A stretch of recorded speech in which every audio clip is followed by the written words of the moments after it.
Good afternoon, everyone. Thank you for coming out on this snowy and now beautifully sunny afternoon. My name is Gregory Bowman, and I have the honor and privilege to serve as the Dean of the West Virginia University College of Law. And it is my distinct honor and privilege today to welcome you to the College of Law's annual C. Edwin Baker Lecture for Liberty, Equality, and Democracy. The Baker Lecture is one of the premier annual events at the WVU College of Law. It was established in 2010 through the generosity of the family of the late Professor C. Edwin Baker, who was one of this nation's, and indeed the world's, leading First Amendment scholars, and who was a teacher, mentor, and longtime friend of our WVU law faculty colleague, Dr. Anne-Marie LaFaso. The Baker Lecture celebrates the life and legacy of Professor Baker, who was known to his friends and his family as Ed. Ed was a brilliant scholar in the area of liberty, democracy, and free speech. He served as the Nicholas F. Galicchio Professor of Law and Communication at the University of Pennsylvania Law School, and he was a leading scholar of constitutional law, communications law, and free speech. He was one of our country's foremost authorities on the First Amendment and on mass media policy. So each year, since 2010, we have brought to campus a leading commentator in the areas of liberty, equality, and democracy, and our university and our community, our state, are enriched by this meaningful annual event. The WVU College of Law is so very proud to be the place to celebrate Professor Baker's scholarly life and to house his archived papers in our library. So this is all certainly true because of the subject matter and because Professor Baker's scholarly legacy is one worth celebrating. But it is also true because in a very real and profound way, Professor Baker's life and legacy should serve as a model for all of us in this room, and indeed all of us in this state and in the nation. As scholars and teachers, all law professors strive to make a difference in the world, and we strive to do so one student at a time. As students, all of us strive or have striven to excel, and the teacher-student relationship can be a deep and profound one. It can be life-changing for both professor and for student. And Ed Baker had that sort of profound impact on students, including our WVU law colleague, Anne LaFaso. He helped her shape her worldviews and her own jurisprudential theories. I know that she affected him deeply as well, and that he considered her a friend and a peer. So the fact that we host the Baker Lecture Series here at WVU serves as a reminder, and indeed a celebration, of the transformational power of learning in our lives, both as students and as teachers. It is also fitting that WVU Law hosts the annual C. Edwin Baker Lecture because Ed Baker valued family and believed that the word family extended beyond blood or adopted relations. Ed grew up in Kentucky, and the struggle for civil rights and racial equality were hallmark features of his youth in the 1950s and 60s. His parents, Falcon O. Baker Jr. and Ernestine M. Baker, such wonderful names, were strong supporters of the civil rights movement, and they instilled in Ed a passion for justice that was a hallmark feature of his scholarship and of his teaching. And we at WVU Law share those values. Ed died too young, but his legacy lives on in his scholarship and in the students whom he mentored. He is a wonderful example to all of us to make it count and to live a life of meaning. So here we are today, brought together by Ed Baker, because he believed in the individual, in justice, and in the power of ideas, something that we all share. So thank you again to the Baker family for allowing the WVU College of Law to be a home to Ed Baker's legacy. And with that, I would like to welcome Professor Anne-Marie LaFaso to the podium to provide a few remarks and to introduce our esteemed speaker for today. Thank you.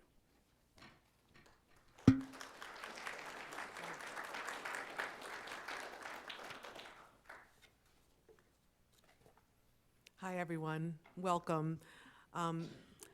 Ed Baker was my con law professor in my first year, and so I really appreciate the remarks that our dean just made. They mean a lot to me, and I think that Dean Bowman captured the essence of Ed Baker very well, so thank you, Greg, so much for that.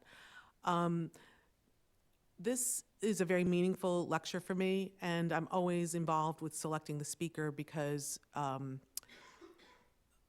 when Ed died early, I helped create this lecture series in hopes that to bring some of his warmth, his collegiality, his incredible teaching here to the law school and the university that I love so much, and that I've come to call my home. This is a picture of Ed. This is our speaker today, Susan Lamb. Susan has lived. I'm going to give a little unconventional introduction to Susan because she embodies achievement. And Susan comes from New Zealand, and pretty much you lived like on a farm, right? And has humble origins. Susan has since then lived, these are not just countries she's visited, these are just countries she's lived in. New Zealand, Australia, the UK, Italy, Bosnia and Herzegovina, the Netherlands, Tanzania, Cambodia, India, and Portugal. Okay, we met in the UK, and she's visited, obviously, the United States and many, many more countries than that. Susan also speaks these languages. Now, she claims she doesn't speak some of them that well, but, I actually think she speaks about 254 languages and beats Michael Blumenthal by one, okay? But only by one. By three. Oh, sorry, by three. So she, like Michael Blumenthal, another one of our esteemed professors here, speaks many languages and is a world citizen. Khmer? Oh, that one? No, I can't. I'm sorry. I have no idea what that is. But what is it? Khmer. Khmer. Oh, sorry. Khmer. Okay. Thank you. Thank you. Anyway. Susan was a Rhodes Scholar. This is Rhodes House at Oxford. And I was Susan's date to the Rhodes Ball. I begged her to take me. And I said, look, you're not going to find a guy as good as me. As good as I, and I looked much better in a gown. And I didn't have a gown, so she actually dressed me up in a red gown. I did look absolutely gorgeous that night. You wore the green gown, remember? Okay, I begged to go. I had to go to the Rhodes Ball, and I just want to say that we have another Rhodes Scholar here, Professor Oliva, and she has promised to take me to a Rhodes Ball too. Okay, and she has not yet taken me, so I'm kind of annoyed. Just want you to know. All right, all right. I'm going to wear a gown, just so you know, red gown. Okay. This is the law faculty there. Our law building is much more beautiful. We used to have to go up these stairs, and then there was a little place where we could get coffee, and we used to have coffee and chocolate in there. And another person in the news who's pretty famous right now used to have coffee with us, and that was Neil Gorsuch, actually. He was a student at the same time. So I thought that'd be a little bit. Now, for those of you who don't know who he is, he's the front runner for Trump's pick for the Supreme Court. So he was part of our little gang of DPhil doctoral students where we used to talk about politics, religion, and occasionally the law. And there'd be some pretty heated arguments. Okay, Susan has worked for the House of Lords in the Parliament, the International Criminal Tribunal for the former Yugoslavia, University of Siena, where she, even though I've taken 11 years of Italian and spoke Italian at home, she speaks better than I do. The United Nations International Criminal Tribunal for Rwanda, which was in Tanzania, right? She worked for the United Nations Assistance to the Khmer Rouge trials in Cambodia. She taught in India. And most recently, she was working for the Commission for International Criminal Justice and Accountability in Portugal. She is currently about to change jobs, but hasn't decided yet where she's going. But Somalia was one of the places she was thinking of, but I've been trying to convince her not to go because she may not be allowed to visit me in the future. So we'll see. Anyway, with that, please welcome my good friend, Susan Lamb.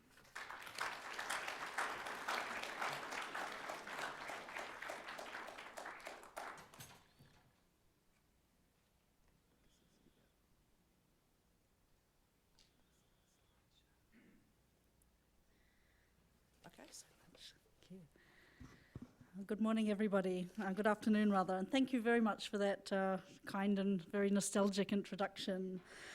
It's my honor to be invited to give the Baker Lecture in honor of Professor Ed Baker. I in fact met Professor Baker while I was a graduate student in Oxford with Anne. And I've got a nice little anecdote about this. At the time, I was boarding in the house of the widow of the eminent legal philosopher H.L.A. Hart when Anne and Professor Baker turned up to visit me one day. And I have this abiding image of the both of them against this backdrop of the library of H.L.A. Hart. I think that image will stay with me forever. And interestingly, although H.L.A. Hart was a renowned positivist, the contribution of Professor Baker to constitutionalism is more in the natural law area. And in my lecture today, I'm going to make a modest attempt to draw on some of the concepts very dear to his heart and apply it to the field of international criminal justice, where I've spent most of my career. I've done my best to grapple with some of the natural law principles that are both dear to the scholarship of Professor Baker and also Professor Lafaso, who is a scholar of international renown in an entirely distinct field of employment law. But in light of the themes of these the lecture of democracy, equality, and I have decided that these are perhaps best grouped under the notion of the rule of law. And what my modest aim in the course of this lecture is to consider whether we can genuinely speak of the notion of the rule of law within the system of international criminal justice, as nascent as it is, and whether there are some principles that we could extrapolate out around the notions of equality and liberty in particular. And I'm going to start by simply saying that the notion of the rule of law at the international level is a somewhat vexed issue. Often what occurs is instead an extrapolation of this concept from national law legal systems, where it's far more developed, into the international legal order. And there are some basic structural and institutional impediments to doing so. And so that effort may be, depending on one's viewpoint, either doomed from the beginning or at least subject to some pretty fundamental obstacles. Nonetheless, pretty much anyone would dispute that the rule of law has and should have no place within the international legal order as well.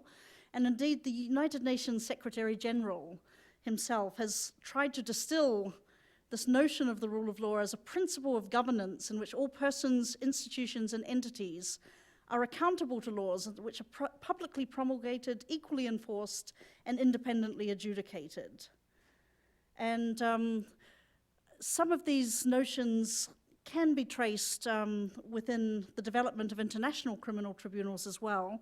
And my argument would be not so much that the rule of law doesn't exist within the sphere of international criminal justice, but instead that we suffer from a lack of adherence to the rule of law rather than to its non-existence. But there are nonetheless modest ways in which the rule of law can nonetheless be upheld, even in the current international legal order. For example, via the enforcement of universal norms before what is really quite a dizzying array of international dispute settlement procedures. And in the course of my presentation, I'm going to be focused on international criminal tribunals, which in turn uphold fundamental procedural rights, such as the right to a fair trial, liberty, equality, and non-discrimination, at least in aspiration, if not fully realized in reality. And so what I'm going to do over the course of this lecture is take us through the evolution, the creation of the main instruments of international criminal justice, to see if we can trace the lineaments of these concepts, but also identify some of the most pressing challenges that are still ahead of us. I'm going to start, I think, quite controversially with the Nuremberg Tribunal, in the sense that I say controversial because I think this is what we all associate with the beginnings of the international, the efforts towards accountability for grave international crimes. But I think the origins of the quest for accountability actually goes back much further. We could trace it in Roman times, in Greek times, in Hindu traditions. And I think sometimes this notion that everything started with Nuremberg is sometimes colloquially referred to as a sort of Big Bang theory of international criminal justice, and somewhat Eurocentric. But it is convenient because it's within the advantages of this is that it gave rise to sources that are accessible to us. And also what links Nuremberg with modern international criminal tribunals is that it adjudicated the same norms, principally war crimes and crimes against humanity, but it was actually, although genocide didn't exist as a concept then, it was actually the incubator in which this norm arose as well. I'm conscious that many in this audience may not have yet had the opportunity to familiarize themselves with core international crimes, so allow me just a brief digression while I define what their essence is. All criminal tribunals that I'll speak of today have their core jurisdiction over 3 grave international crimes, principally war crimes, crimes against humanity, and genocide. They have origins in different legal instruments. War crimes refer colloquially to violations of laws and customs of war. They impose humanitarian limits on the application of armed force. They mandate humane treatment of prisoners of war, and they attempt to insulate civilian populations to the greatest extent possible from the impact of hostilities. They are principally embodied nowadays in the 4 Geneva Conventions of 1949, but they have since been developed in other international legal instruments. And I think there are 2 points that are really key to note. The first is that these are legal instruments that have virtual universal adherence. Because of that, they are norms that also exist in general international law. They bind, therefore, all states, including the United States. The armed forces of the United States do not dispute that these core prohibitions found within war crimes bind them in their operations. As indeed do every civilized state.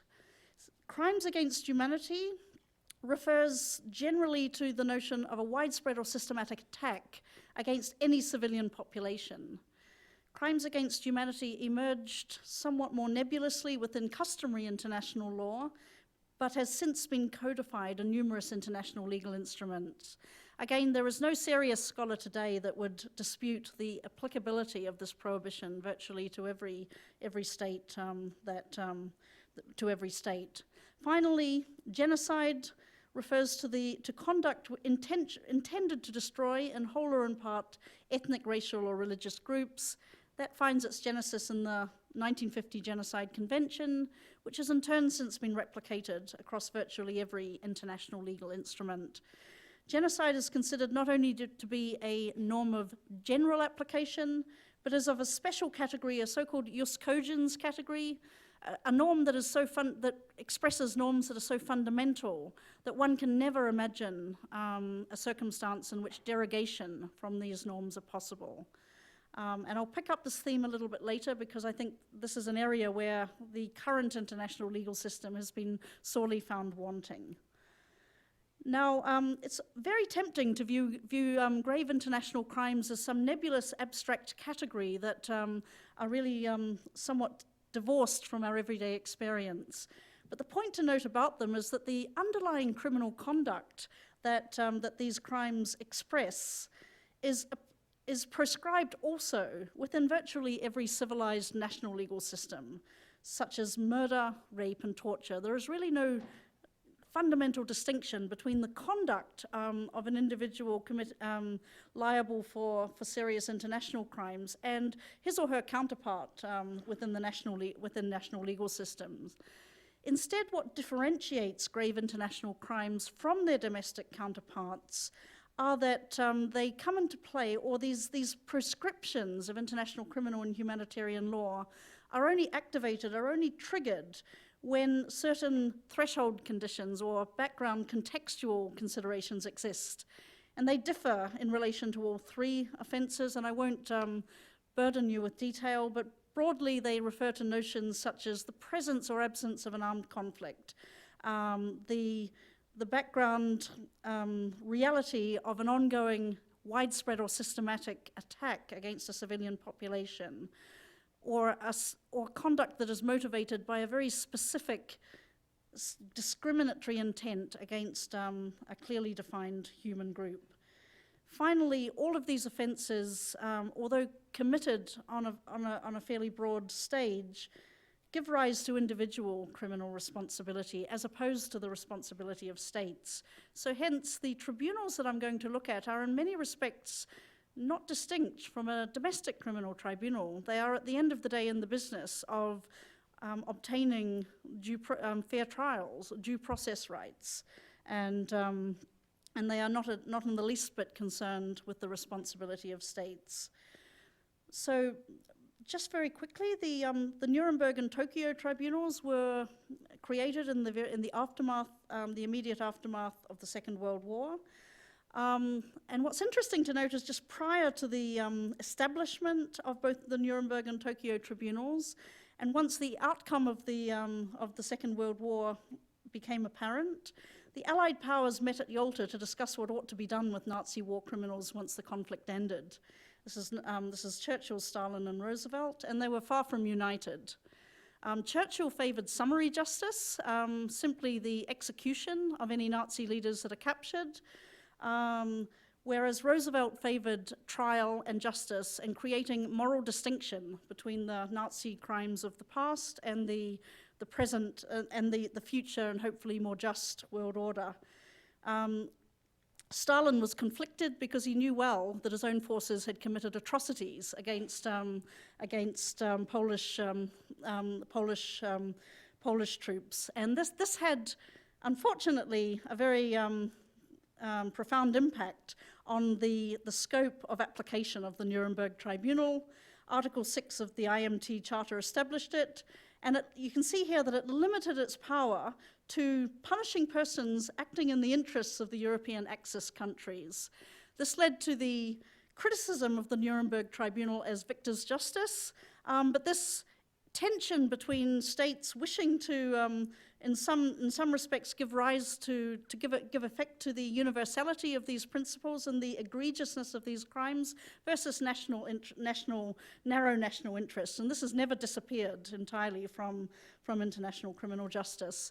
But I think what is interesting is that at the end of the day, and while the Nuremberg tribunals were not fully international initiatives, this notion of the rule of law prevailed, and it was actually espoused by, and most succinctly and most beautifully, by the American prosecutor who opened the Nuremberg address, and I can almost never recite this without tearing up in some way, but this idea that these great nations, flushed with victory and stung with injury, stay the hand of vengeance and voluntarily submit their captive enemies to the judgment of the law, is one of the most significant tributes that power has ever paid to reason.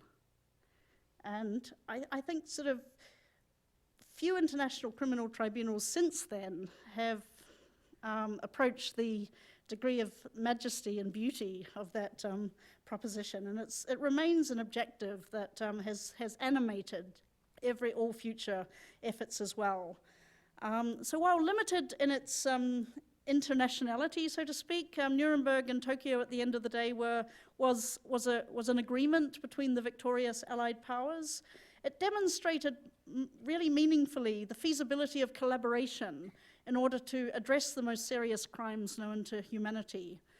And underpinning that, and without which this would not have been possible, is the acceptability of the use of universal jurisdiction in relation to crimes of extraordinary scale and magnitude.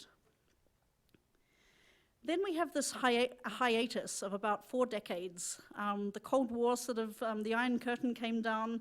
There was unfortunately complete paralysis until the early 1990s, where suddenly the ending of the Cold War gave rise to the possibility that the United Nations Security Council could actually fulfill its originally envisaged mandate of being able to act collectively and to restore international peace and security.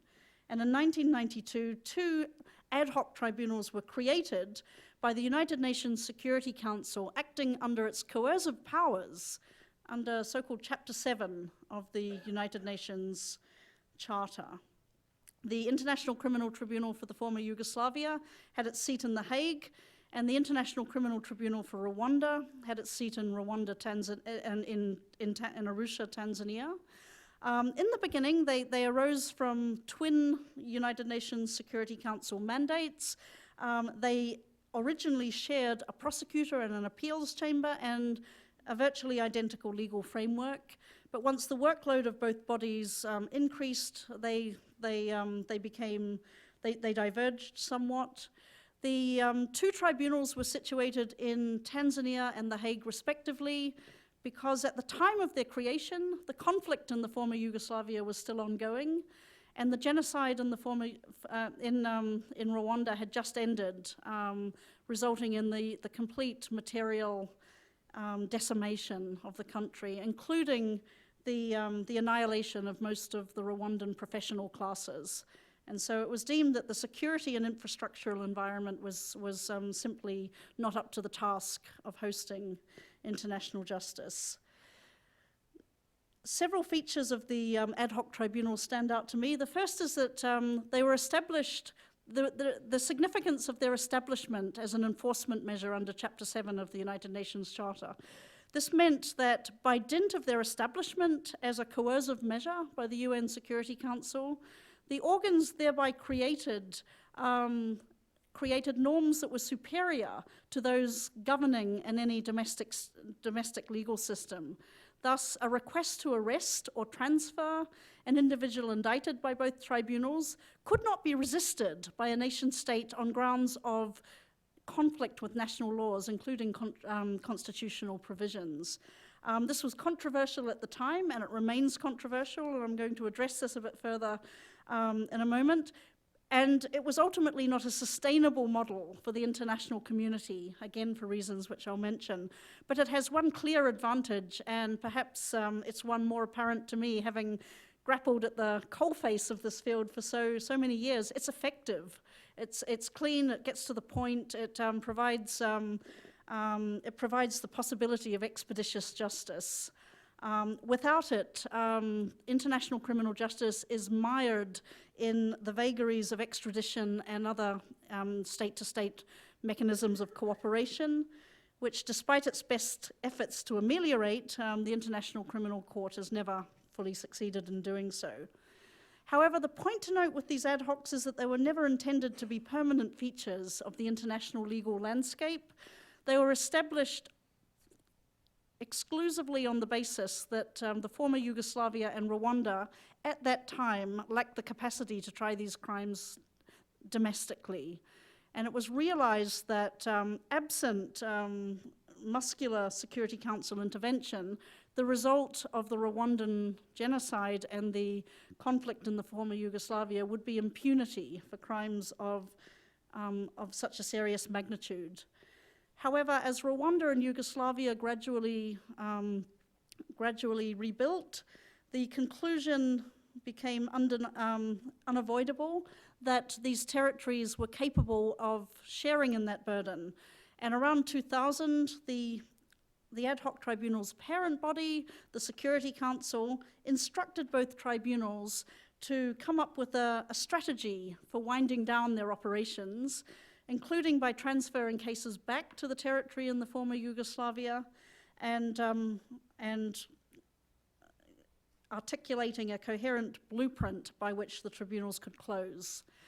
Being international criminal tribunals with upwards of 200 individuals in custody, serving long, lengthy custodial sentences across a network of countries around the world, it is simply impossible for an international criminal tribunal to close its doors on any given day without consequence. Accordingly, any function that did not automatically terminate with the conclusion of the ad hoc tribunals was remitted to a so-called residual mechanism called the Mechanism for the International Criminal Tribunals, which is a smaller on-call mechanism to ensure that detainees who need their sentences reviewed or fugitives that may be arrested in future are not simply forgotten in history, do not simply form another statistic of impunity, but can be appropriately dealt with in some way. The ad hoc tribunals represent the high watermark in terms of the resourcing of international criminal justice. By international standards, these tribunals are expensive, and as you can see, there are painstaking initiatives to ensure that the justice meted out is comprehensive and it's ongoing. Unfortunately, it is also true that the conflicts in the former Yugoslavia and Rwanda are very far from the only conflicts that are crying out for a modicum of justice. And so the pressure over time grew to ensure that a more permanent and universal standing international criminal court could be established. Buoyed by the success of the ad hoc tribunals, an initiative grew to establish a permanent international criminal court in The Hague. But simultaneously, there were concerns about possible prosecutorial overreach and the dominance or the predominance of the United Nations Security Council relative to or its capacity rather to compel nation states. And so the International Criminal Court adopted a very different model to the ad hoc tribunals. Firstly, it was adopted by, it came into existence by virtue of a multilateral treaty. It had jurisdiction predominantly over genocide, crimes against humanity, and war crimes, thus building on the legacy of Nuremberg and the ad hocs.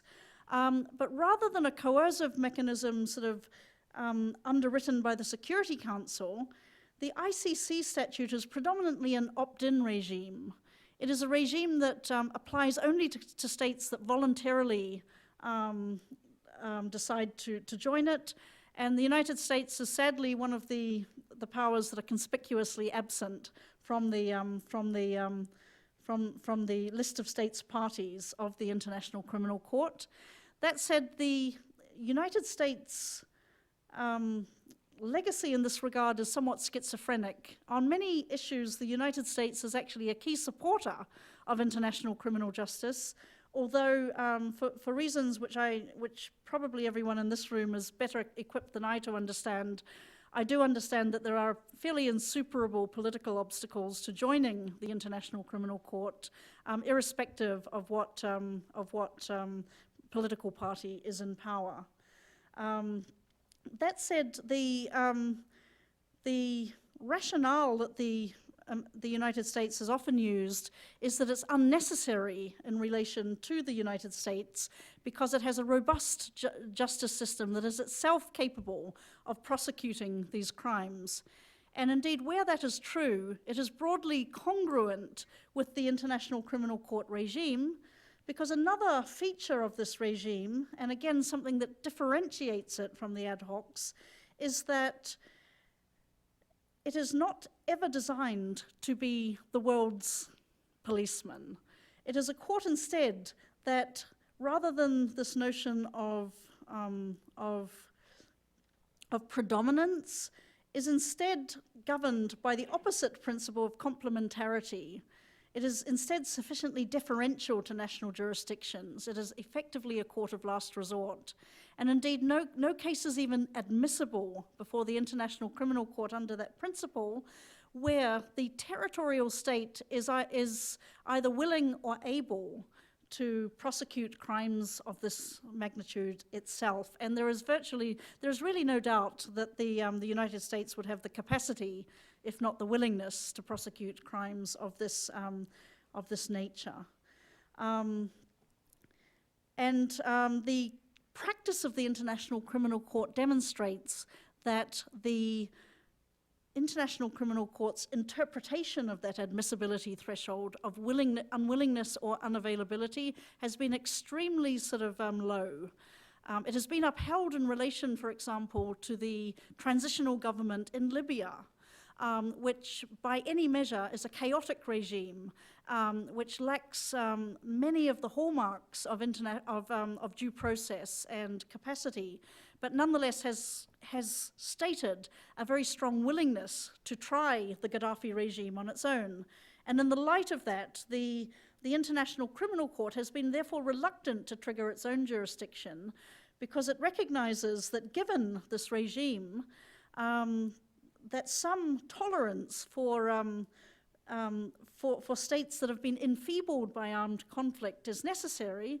Otherwise, it would have virtually no role in any transitional environment. Of course, critics say that there really this is not a zero-sum game.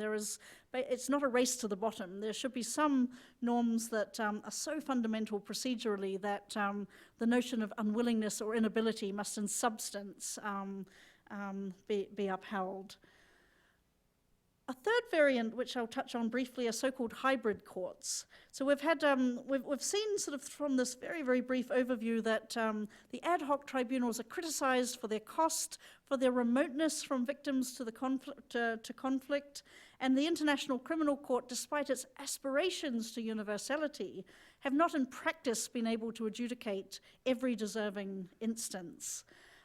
Within this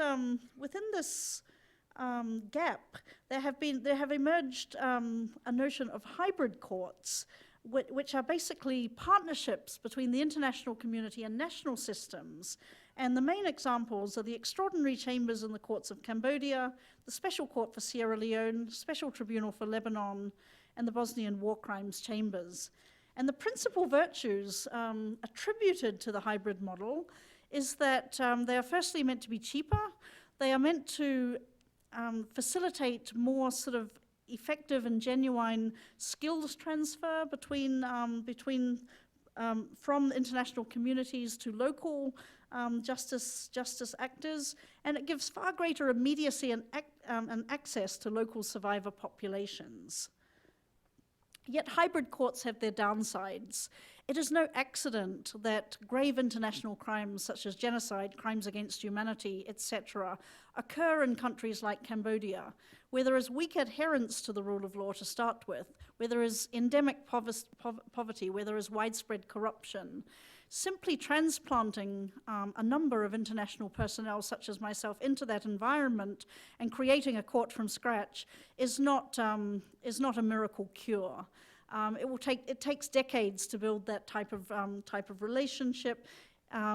Systemic change really has to come from within, and all of these tribunals, virtually without exception, have enjoyed a fractious relationship between the national counterparts in those tribunals and the United Nations. The ECCC is the tribunal I know best, so I'll sketch this very briefly. This is the building. It was in response to as you will all know, the Pol Pot atrocities of the mid-1970s, in which an estimated 1.7 million people lost their lives. It had jurisdiction over the same crimes that we've discussed. It had a very, very tortuous history. This tribunal became operational really only in 2007, almost 3 decades after the commission of the crimes in question. This was because justice initiatives were firstly precluded by an ongoing civil war, by unbelievably the fact that the Pol Pot regime remained the legitimate de jure government of Cambodia well into the late 1990s. And then finally, the negotiations between the United Nations and the Cambodian government to establish this tribunal were protracted and painful. The court had a number of distinctive features. One of them is that it has a preponderantly domestic character. It is effectively a special chamber situated within the courts of Cambodia, and it has a majority of domestic judges. It draws more because of its location within the Cambodian justice system, which is a civil law system. It draws very heavily on the civil law tradition, And this includes expansive roles for investigating judges and an ambitious mechanism which permits survivors to join proceedings as civil parties. Civil parties don't really have an analog within a common law system. The closest we can envisage is effectively a class action, a tortious claim. The difference being is that once one is joined as a civil party, one becomes effectively a party to the proceedings, with all of the rights that incurs. Other features of the national character of Cambodia are very touching and have a lot of local colour. This is the statue before which the oath of the court is sworn by witnesses before testifying. We used to describe it as the genie, which I fear is terribly disrespectful. But the oath that witnesses swear is so much more colourful than the norm. I swear to tell the truth, the whole truth, and nothing but the truth. In deference to the Buddhist tradition, this is apparently the oath that all witnesses swear before testifying before the ECCC and indeed Cambodian courts. It's a fairly dire warning, and I would dare any witness to commit perjury in the light of the promise of violent death by means of bullets, electricity, lightning, tiger bites, snake strikes, and future reincarnations times 500. So what are some of the advantages of the ECCC and some of its successors? Firstly, the advantage of being located in country, offering far greater potential for outreach, capacity building, and affordability.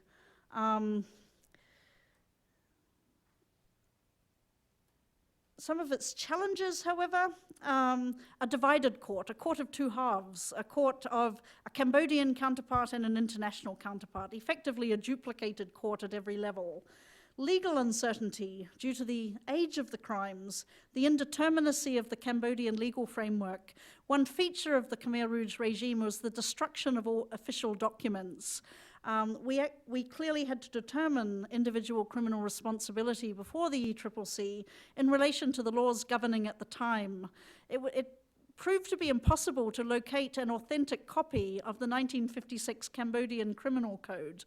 We managed to find a draft of this instrument in the basement of the French embassy, and from that we could tentatively reconstruct what we thought the criminal code of Cambodia was at the time, but and still less the international legal framework and what the content of crimes against humanity, war crimes and genocide were as of 1975, when these crimes were substantially developed only after the 1990s. There was also a grave concern about the extent to which this court could be genuinely independent, given the lack of a tradition of judicial impartiality in Cambodia, and indeed the Khmer Rouge Tribunal really struggled to indict any more than a relatively small handful of accused. But its achievements, outreach, civil party participation, arguably, capacity building, transfer of skills, and also a broader jurisprudential legacy to the Cambodian justice system. The outreach factor should not be underestimated. One really touching feature of this is that Cambodians from all walks of life, from the length and breadth of the country, at great personal effort, flocked to this court every day of their life. There was no procedural motion or trial management meeting so dry that the public gallery would not be packed every day. All sectors of Cambodian society, these are monks, and this is everybody thronging around outside. You just don't have that immediacy with a tribunal in The Hague. And the judgments are immediately rendered in Khmer, and so it's immediately accessible. They're immediately accessible. In terms of the immediate jurisprudential legacy, the court to date has rendered 2 first instance verdicts, both of which have been confirmed on appeal. The first was against, let's say Doik, that's his alias, it's much more pronounceable. He was the head of the infamous Tool-Sling extermination facility that is conservatively estimated to have exterminated 16,000 people, and is one of many extermination facilities. The first headline I saw in the United States on arrival was the pronouncement of the new president that torture works just great. I cannot comment on the background to that pronouncement domestically, but I can tell you about where torture was tried in another facility. Before S21, the modality was to torture victims in order to obtain a confession, which then in turn became the pretext under which individuals were then executed. Were pictures taken by the invading Vietnamese force in 1949 from the very same place. This is now a museum, and you can still see with great immediacy the impact of this. There are only 6 known survivors to have ever emerged from the Toolsling detention facility. This is Van Nat, who testified in the first trial. He's an artist. He's basically one of the only eyewitnesses to the atrocities inside. He's been tormented for the rest of his life by the images of what he saw, and he has spent much of his life painting what he's seen. To me, the utter futility, still less the inhumanity of this, is represented by a statement made by the sole New Zealand detainee of the S21 extermination facility, who was a sailor on a round-the-world expedition whose yacht veered accidentally into Cambodian territorial waters in the mid-1970s. And he was suspected of being a foreign spy, taken to the S21 detention facility and tortured. And his statement, all statements were preserved and were the principal sort of inculpatory evidence against the accused. His statement went for pages and pages, in which this young man, who was the son of a farmer in rural New Zealand, admitted to simultaneously being an agent of the CIA and the KGB. Graphic demonstration, if nothing else, is that it is a mechanism that can and does not yield any actionable intelligence or any tangible result other than basically providing the mechanism that turns the presumption of innocence into a presumption of guilt. The second case is against the core surviving leadership of the Khmer Rouge regime. There are 4 defendants. They're all octogenarians. The gentleman on the left was Pol Pot's deputy. I don't know if anyone works as a defense counsel here, but I would challenge anyone I would be curious as to whether anyone would let their client come to court dressed like that, but he did every day. He was a hardline ideologue, and he remains so.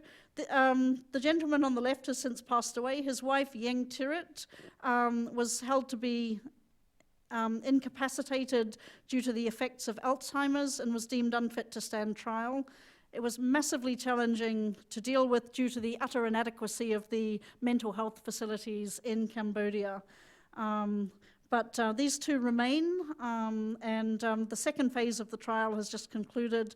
The trial was so enormous, scanning so many allegations against so many years, we had to sever the proceedings into various stages in order to ensure that any timely verdict was possible, given the advanced age of these 4 individuals. A first instance verdict has been rendered against the surviving 2, and a second verdict in relation to later allegations is expected shortly. Subsequent cases have proved difficult to achieve due to the implacable opposition of the Cambodian government, and unfortunately, due to the configuration of the court where Cambodian national judges are in the majority, it's proved very difficult to get any traction in any case that is opposed by the government. Other examples, which I won't elaborate, the Special Court for Sierra Leone.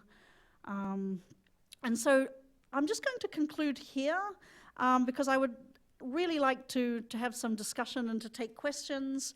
But I think there are some very, very fundamental challenges confronting the international criminal justice system, and thus the full realization of the rule of law in relation to gravest international crimes. Firstly, there is diminishing support for the International Criminal Court generally. The aloofness of countries like the United States and the other great powers have very recently created a movement on the part of African states to withdraw from the court. And we are generally entering an age of disengagement internationally. And so I think the court's ability to advance its core mission of pursuing accountability is going to to face some very grave challenges. Where the International Criminal Court cannot step in, I would love to be able to say that ad hoc tribunals, hybrid tribunals, and other mechanisms can step in to fill the breach, but they confront the same or similar constraints based on financing and political will and the like. So at this point, I would like to conclude my formal lecture, and I would be delighted to take any questions or hear any comments that any of you may have. Thank you.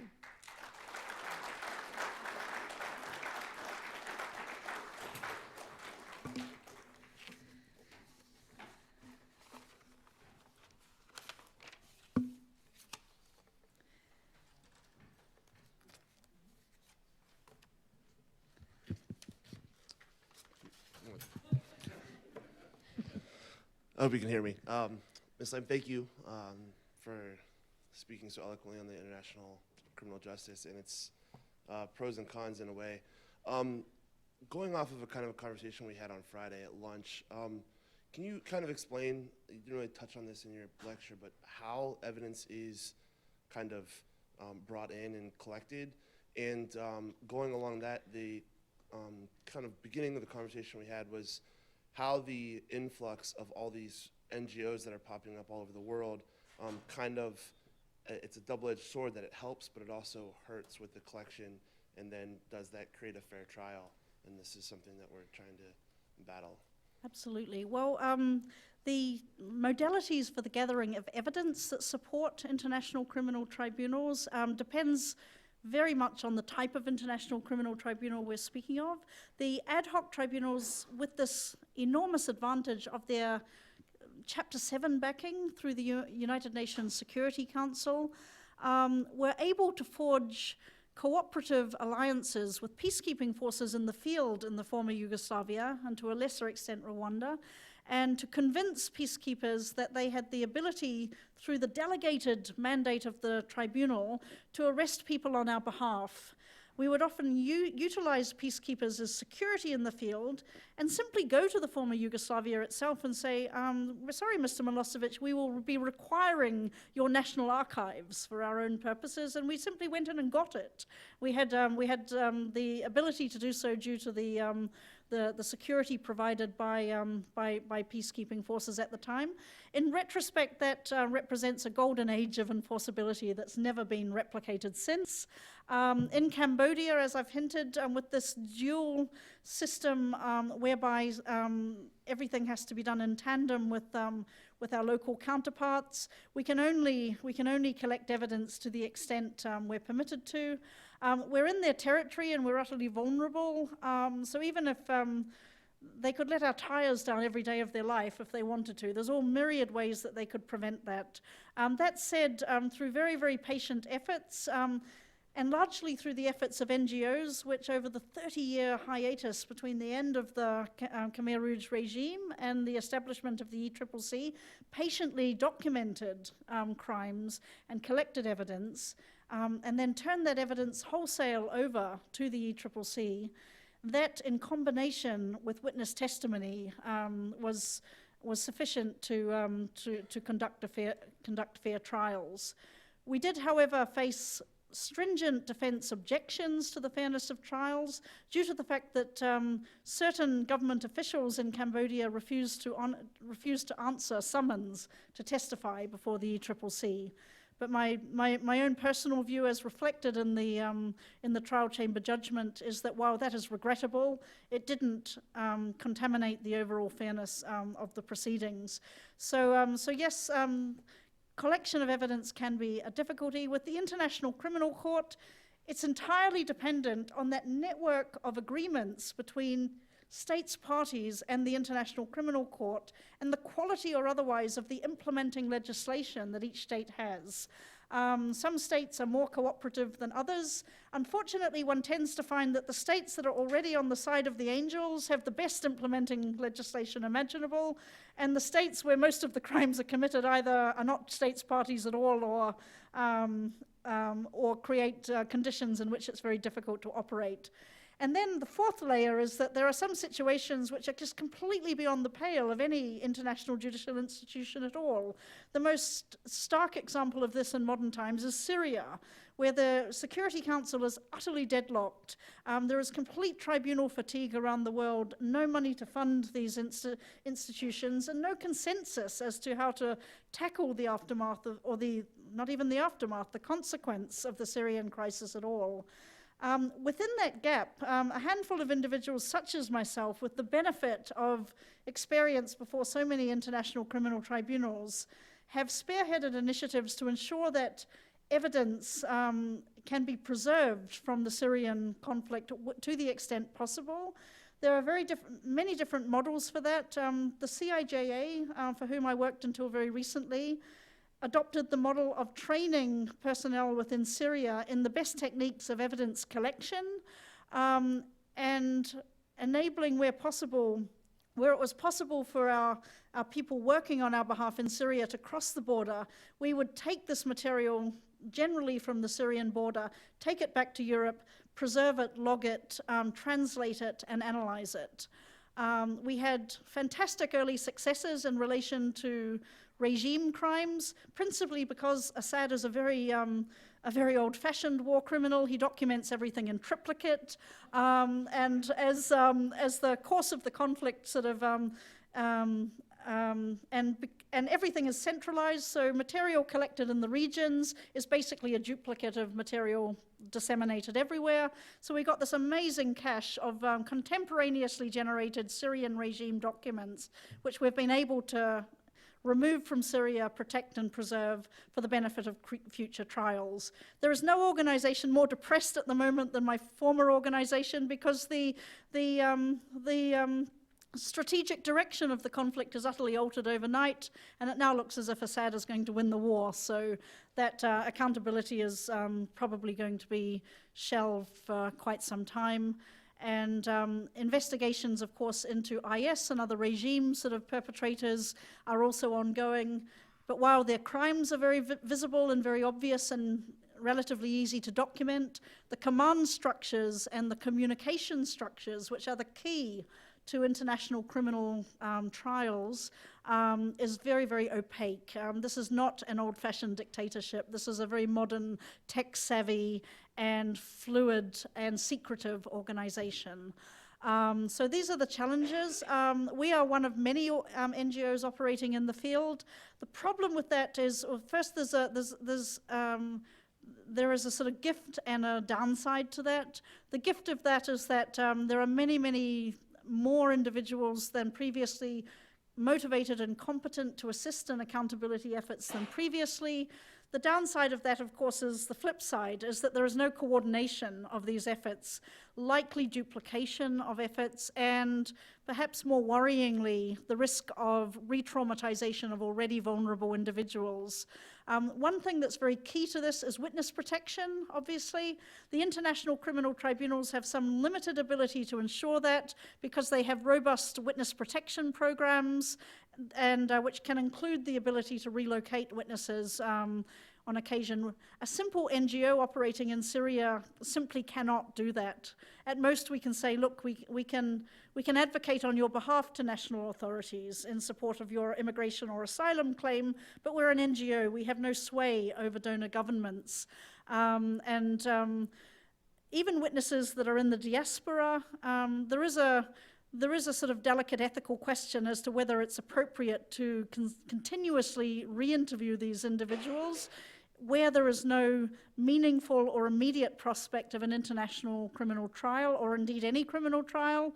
And indeed, a proliferation of statements taken by different bodies using different modalities is a gift to nobody except the eventual defense counsel of the accused. So these are some of the challenges posed by the proliferation of NGOs. Interestingly, the UN has finally stepped into the breach. On the 22nd of December, the United Nations General Assembly indicated that the Security Council has been completely unable to discharge its mandate to ensure international peace and security. So the General Assembly, operating by a majority vote, has is, as we speak, adopting a mechanism to oversee accountability efforts and to coordinate this process in some way. There are enormous barriers to the operation of that entity, which is yet to become operational, but it's very encouraging to me that at least the need has been appreciated and that the United Nations is putting some energy behind that. Very disappointingly, this mechanism will be funded by voluntary contributions. This is something I didn't mention. The hybrids have all been funded by voluntary contributions as a cost-cutting measure. All it translates into is utter insecurity for the courts in terms of their ability to operate continuously.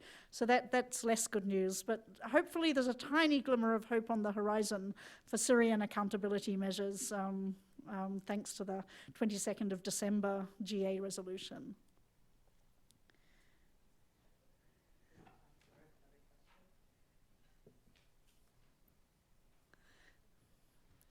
Thank you so much for drawing on your vast experience in international criminal justice. I first wanted to say that for this fascinating lecture. I was wondering, well, two questions. One, what impact, if any, do you think these tribunals have on domestic rule of law for the countries concerned, on the strength of that rule of law? And do you think there's a differential impact for the ad hoc tribunals versus the hybrid tribunals? And my other question is, even though the U.S. is not party to the Rome Statute, do you think there will be any consequences for a leader that sanctions torture within the realm of international criminal law or international law in general? Yeah, absolutely. Really good questions. I think there is a positive impact of the international criminal tribunals, undoubtedly, for the domestic sort of justice systems of the conflicts in which they adjudicate, although reasonable minds can differ as to the extent of that influence. I think it's clear that there is a sense of remoteness between the ICTR and the ICTY and the domestic legal systems of Rwanda and the former Yugoslavia, respectively, not just because of geographical distance, but also as those tribunals were formulated, conceived, and designed and implemented in New York, and basically transposed as a complete sort of hermetically sealed legal system based in The Hague and Arusha. They were predominantly, for example, common law sort of legal constructs, whereas the territories of the former Yugoslavia and Rwanda both have civilian traditions. So the amount of direct applicability between the two systems was perhaps limited, although the jurisprudence, of course, speaks to more general fair trial and due process norms, which I think transcend both legal systems. Both courts do produce jurisprudence in Bosnian, Serbian, Croatian, and Kinyarwanda, respectively. So the jurisprudence is accessible, but arguably only to the elite. One needs some ability to access documentation stored remotely or accessible only online. That engagement improved over time with the completion strategies, with the increasing amount of referral of ICTR and ICTY cases back to the territories of the former Yugoslavia. That could only be done once those territories could be certified as being able to guarantee due process rights to at least a minimal level. And that involved an inevitable amount of dialogue between between Rwanda and the states of the former Yugoslavia. And that actually did spearhead a lot of legal reforms, in particular the abolition of the death penalty, and also the creation often of specialized tribunals within the domestic court systems that were capable of adjudicating crimes of this complexity.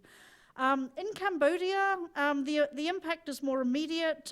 We're actually governed by Cambodian procedural law with a sort of proviso that international norms can be utilized where either there's a lacuna in domestic legal practice or domestic standards don't reach acceptable international standards.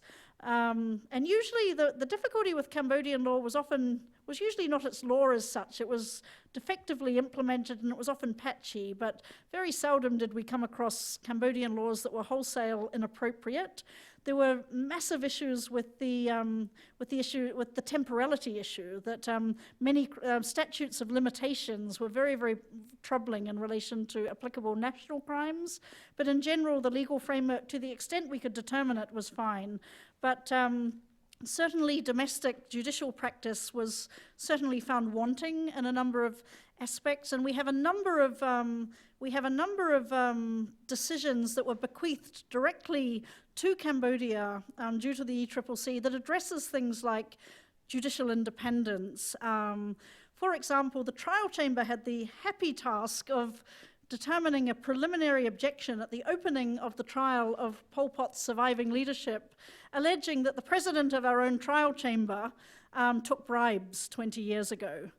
The absolute tragedy of that is that, in fact, this came from a television interview that rather unwisely he had given 10 years ago. President Nil Non is actually one of the few honest judges in Cambodia. He had the personal integrity to admit on a TV interview that the entire Cambodian justice system was broken, that bribery and corruption was endemic, principally because judicial salaries at the time were $20 a month. And that he described mechanisms which he tried to implement to correct for that by saying that, yes, obviously litigants had to come to us with some money, otherwise the court system didn't function at all, but I tried to ensure that both litigants provided the same amount.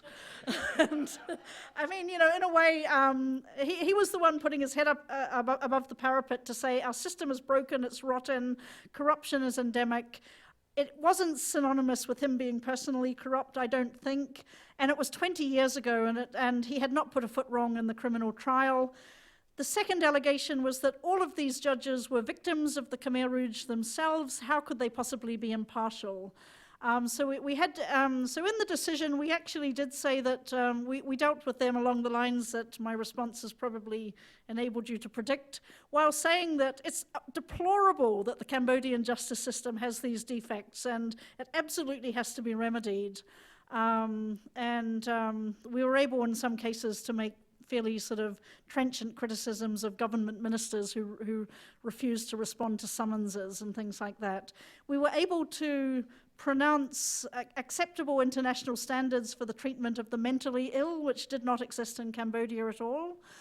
So there are small short-run victories like that, and because we're there, we're on the ground, we're working with this justice system day in and day out, we're able to address that. But I think the overwhelming discourse, I think, that should come out of Cambodia is one of success. I mean, this was a criminal trial in its complexity that would have crippled most justice systems. It was an 800-page indictment. It was countrywide level criminality stemming from the upper echelons of government across the whole territory over 5 years with an 800-page indictment. That would challenge any legal system, still less a legal system, you know, struggling to recover from the ravages of the Khmer Rouge period. The judges themselves did not benefit from a conventional legal education because with the complete decimation of the political classes, when the Khmer Rouge period ended, the number of qualified professionals of any description left in the country was negligible. The president of another of our chambers was asked to head the nascent Ministry of Justice in 1980. He was a demographer by training. And when he protested that he lacked the required qualifications, he said, well, you're the best qualified of anyone left. And that's the basis from which this justice system had to rebuild. So it's unsurprising that the system struggled. The fact that it managed to produce a trial which has, and verdicts that by any measure met international standards is an achievement. That said, I would question whether they would have been able to do it without significant direct international assistance, but in time, I think we've created the grounding. So I think yes, I think there is a continuum, far greater domestic access by presence in country, but then far greater sort of risks to efficiency, independence, and overall sort of integrity of the proceedings the closer you are located to the locus of the crimes.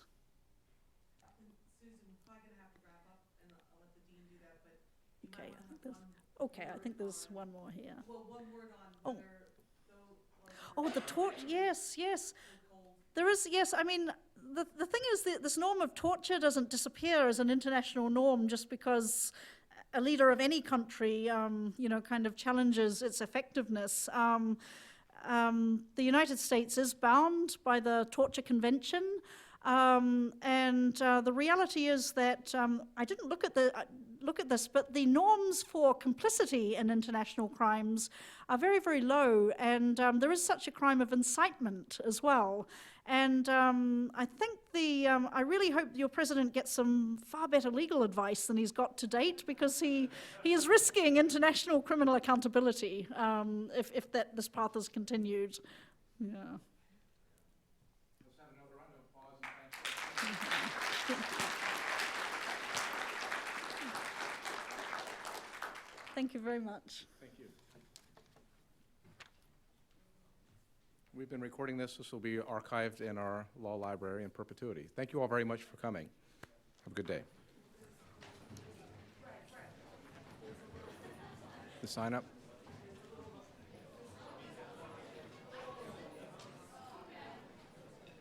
Most importantly, there is a reception with cookies and punch. I hear excitement.